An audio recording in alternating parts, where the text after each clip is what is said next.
अन्योंग, this is Shweta and you watching hashtag K monster. अगर आपको के ड्रामास पसंद है तो सब्सक्राइब जरूर करिए और बेल आइकन जरूर हिट करिए नए एपिसोड्स के लिए। खमसाहमिता। शुरू हो चुका है एपिसोड 3 पार्ट 1 और पिछले एपिसोड में आपने देखा कि इन लोगों से भावनाओं में बहकर एक बहुत बड़ी गलती हो गई थी, लेकिन अगली ही सुबह ये दोनों पछता रहे हैं और युनसुंग रिवान से सब कुछ भूल कर फिर से वही पुराने अच्छे दोस्त बनकर रहने की सलाह देती है और रेडसन बोलकर एक चुटकी बजाती है जो कि कल रात की मेमोरी इरेज करने का इशारा है। अगले सीन में हम रिवान को देखते हैं जो अभी अभी सोकर उठा है और वो वही सब अभी अभी सपने में देख रहा था जो युनसुंग ने उस सुबह उससे कहा था। रिवान आंखें खोलता है और कहता है रेडसन माई फुट। शायद रिवान के लिए वो रात भुलाना उतना आसान नहीं है जितना युनसुंग के लिए रेडसन बोलना था उस दिन।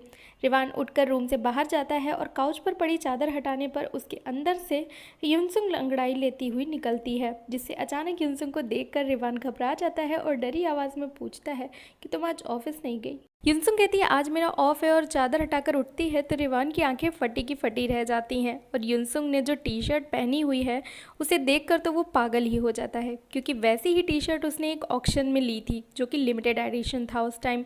एक पल को उसे लगता है कि शायद सेम टी शर्ट युनसुंग के पास भी होगी, लेकिन जहाँ उसने टी शर्ट टांगी हुई थी जब वो वहाँ नहीं मिलती तब वो समझ जाता है कि युनसुंग ने उसकी वही वाली टी शर्ट पहन रखी है।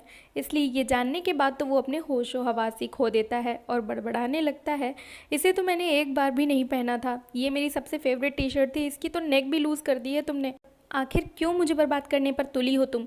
युनसुंग समझ चुकी है कि उसने बहुत बड़ी गलती कर दी है ये टी शर्ट पहनकर, इसलिए वो बार बार उसे सॉरी बोल रही है और कहती है रुको अभी मैं उतार देती हूँ इसे, वापस ले लो तुम अपनी टी शर्ट। लेकिन रिवान आंखें बंद कर लेता है और उसे टी शर्ट उतारने से मना करता है और कहता है कि रहने दो इसे, अब उतारना मत, पहने रखो इसे। इसके बाद वो बाथ हाउस जाने लगता है, लेकिन युनसुंग उसका पीछा वहाँ भी नहीं छोड़ रही और उसके साथ ही हो लेती है बाथ हाउस जाने के लिए और उसे हक करके टी शर्ट देने के लिए थैंक्स भी बोलती है। लेकिन आज युनसुंग ने उसकी फेवरेट टी शर्ट हथिया कर उस पर जो जुल्म किया है उसके बाद वो युनसुंग से साफ साफ कह देता है कि आज से मुझे ना तो छूना, ना दोस्ती जताना, ना मेरी फिक्र करना, समझ आ गया तुम्हें, और उससे 5-6 कदम की दूरी बना लेता है तुरंत। सोना पहुंचकर दोनों 1 घंटे में बाहर आने का तय करते हैं और सोना के अंदर चले जाते हैं। रिवान नहाते हुए बड़बड़ा रहा है कि युनसुंग हमेशा वही करती है जो इसका मन करता है, पहले मेरे घर में आ बसी, फिर मेरे कपड़े भी पहन लिए, ऊपर से मुझसे ये सब भूल जाने के लिए भी बोल रही है, कितनी सेल्फिश है ये लड़की। और दूसरी तरफ युनसुंग भी अपने बाल सुखाते हुए खुद से ही बातें कर रही है कि पता नहीं मुझे क्या हो गया था, होशो हवास में होते हुए भी फिर से मैंने उसे किस कैसे कर लिया। अब सोना के बाद ये दोनों उसी बार में बियर पीने जाते हैं जहां अक्सर रिवान जाता है, लेकिन युनसुंग रिवान के उसके पास बैठने के पहले ही उसे अलर्ट कर देती है कि तुम्हें मुझसे दूरी बनाकर रखनी है, इसलिए थोड़ा दूर ही बैठना मुझसे। रिवान जब काउंटर पर बियर ऑर्डर करता है तो कोई और ही बारटेंडर आकर उसका ऑर्डर लेती है, तब वो स्यूजुंग के बारे में पूछता है उस लड़की से। वो लड़की बताती है कि स्यूजुंग वीकेंड पर काम नहीं करती इसलिए आज ऑफ पर है वो। उस लड़की के चले जाने के बाद युनसुंग रिवान से पूछती है कि स्यूजुंग कौन है। रिवान कहता है मैं हमेशा ही लड़कियों से घिरा रहता हूँ, उसमें कौन सी नई बात है, इसलिए स्यूजुंग को भी उन्हीं लड़कियों में से एक समझो। युनसुंग कहती है वही मैं सोचूं कि रिवान डेटिंग से ब्रेक कैसे ले रहा है, क्योंकि तुम ब्रह्मचर्य लेने वालों में तो हो नहीं। रिवान उसे चिढ़ा हुआ सा रिएक्शन देता है उसकी इस बात पर और ये दोनों काफ़ी देर तक फिर अपने अपने फ़ोन में बिजी हो जाते हैं। थोड़ी देर बाद युनसुंग अपने बालों को बांध लेती है और रिवान की तब उस पर नज़र पड़ती है, क्योंकि युनसुंग इस तरह काफ़ी क्यूट लग रही है, इसलिए रिवान छिप छिप कर उसका स्केच बनाने लगता है। तब तक युनसुंग रिवान से कहती है कि ही नाम ने मुझे कॉल की थी, वो पूछ रहा है मुझसे कि क्या वो आज डिनर के लिए घर आ सकता है। रिवान कहता है ठीक है बुला लो उसे, लेकिन वो युनसुंग से कहता है अगर उसे मेरे घर ही आना है तो वो तुमसे क्यों पूछ रहा है। युनसुंग कहती है वही तो, यही तो मैं भी सोच रही हूँ, थोड़ा अजीब है ना, लेकिन खैर मैं उसे बुला लेती हूँ आज। युनसुंग से मिलने कोई आ रहा है तो रिवान कैसे पीछे रह सकता है, इसलिए वो भी स्यूजुंग को आज डिनर पर इन्वाइट करता है। रात को ही नाम डिनर के लिए आता है, रिवान और युनसुंग दोनों वहाँ मौजूद हैं, लेकिन उसकी दिलचस्पी युनसुंग में ज़्यादा लग रही है। वो रिवान से कहता है कि मुझे बहुत अजीब लगता है जब मैं सोचता हूँ कि तुम दोनों 8 सालों से दोस्त हो। वैसे रिवान इस बात पर मुझे तुमसे काफ़ी जलन होती है, लेकिन किस्मत वाले हो तुम यार। तभी रिवान अपने फ़ोन में मैसेज देखता है स्यूजुन का कि वो आज काम की वजह से नहीं आ सकती, इसलिए बाद में कभी मिल लेगी आकर। युनसुंग ही नाम के एक फेमस सॉन्ग जो कि उसका काफ़ी फेवरेट है उसके बारे में पूछती है कि क्या वो आपने रियल स्टोरी पर बनाया था गाना। तो ही नाम कहता है मेरा हर गाना एक्सपीरियंस पर बेस्ड होता है। क्योंकि ये सॉन्ग ब्रेकअप पर है इसलिए इसे मैंने 2 मंथ पहले मेरे गर्लफ्रेंड से हो गए ब्रेकअप पर बनाया था। फिर वो युनसुंग के बॉयफ्रेंड और डेटिंग के बारे में पूछने लगता है और जब युनसुंग कहती है कि डेटिंग से मेरा मन उब गया है आजकल, इसलिए मैं अभी कुछ सोच नहीं रही इस बारे में। रिवान ही नाम का मुंह देख रहा है कि आज पहली बार में ही ये कुछ ज़्यादा ही फ्री हो रहा है। तब तक ही नाम युनसुंग से उसके लास्ट किस के बारे में पूछ लेता है।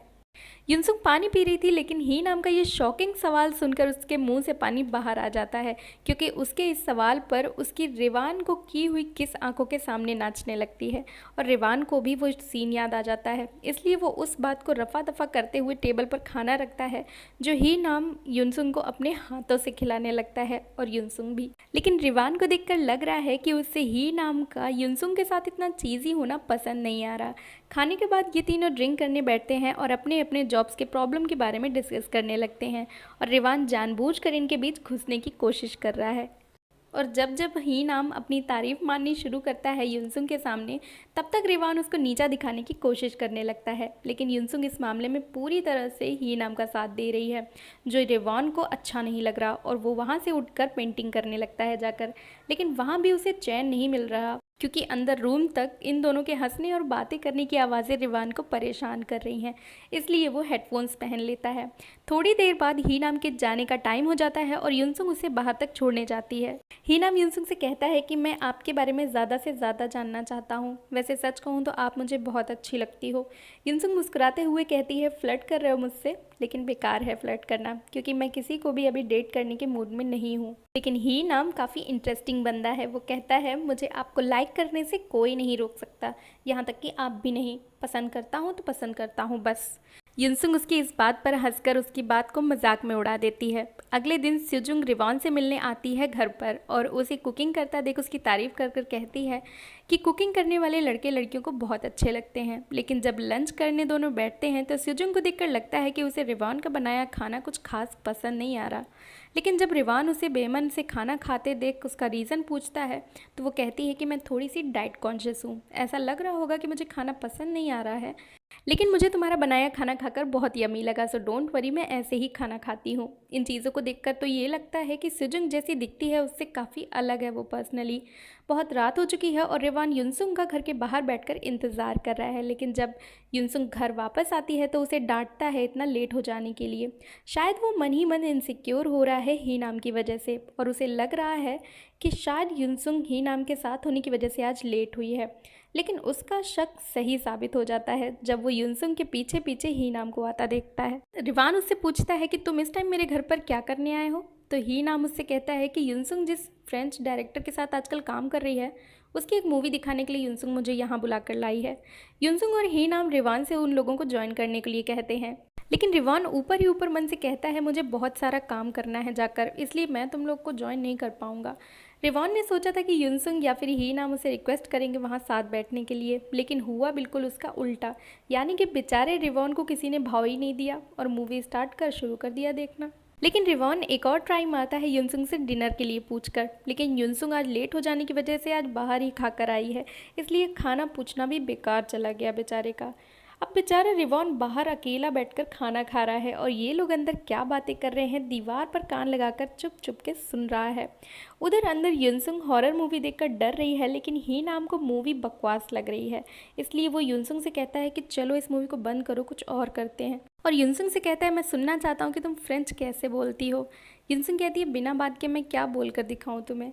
ही नाम कहता है जो भी मैं बोलूँ उसे बस ट्रांसलेट करती जाओ तुम। ही नाम मुझसे पूछता है कि कल रात तुम क्या कर रही थी? मुझे तो सारी रात नींद ही नहीं आई, पता नहीं क्यों सारी रात मैं तुम्हारे बारे में ही सोचता रहा। युनसुंग उसका बोला हर एक सेंटेंस फ्रेंच में ट्रांसलेट करती जा रही है और वो हर एक लाइन के साथ साथ उसके और नज़दीक आता जा रहा है और उससे कहता है कि तुम फ्रेंच बोलते हुए और भी सेक्सी लगती हो। और ही नाम का आखिरी सेंटेंस है कि मैं तुम्हें किस करना चाहता हूँ। युनसुंग उसका बोला ये सेंटेंस भी ट्रांसलेट कर देती है, लेकिन ही नाम के एक्सप्रेशंस देखकर और ये बात सुनकर वो काफ़ी नर्वस हो जाती है और जल्दी जल्दी कैंडीज़ खाने लगती है नर्वसनेस में। ही नाम वो कैंडी दूसरे साइड से खाना शुरू कर देता है और धीरे धीरे कैंडी छोटी होती जा रही है और ये दोनों नज़दीक आते जा रहे हैं इसी के साथ साथ। ही नाम युनसुंग को कैंडी ख़त्म होते ही किस करने वाला होता है, लेकिन तभी उसे एक आवाज़ सुनाई देती है जो उसे परेशान कर देती है। और यहाँ ख़त्म होता है एपिसोड 3 पार्ट 1। जल्द लेकर आऊँगी इसका पार्ट 2। सो सारंगे अन्यो।